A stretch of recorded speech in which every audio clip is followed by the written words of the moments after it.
Dear friends, আসসালামু আলাইকুম। আমি আজকে দেখাবো আপনি এক্সেলে কিভাবে অটো বর্ডার সেট করবেন।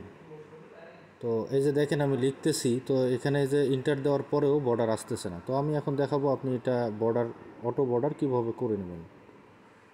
তো প্রথমে আপনাকে যেটা করতে হবে, সিলেক্ট করে নেওয়ার পর আপনাকে কন্ডিশনাল ফরম্যাটিং অপশনে যেতে হবে এবং নিউ রুলসে ক্লিক করতে হবে।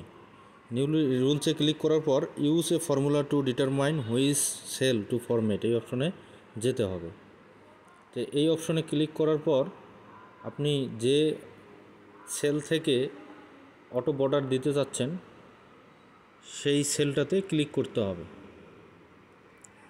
আমি ক্লিক করলাম। এখন আপনাকে ফরম্যাট অপশনে যেতে হবে।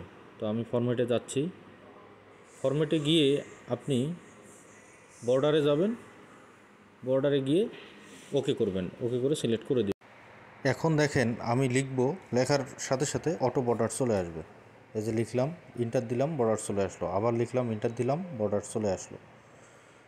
তো আশা করি বুঝতে পেরেছেন বিষয়টা।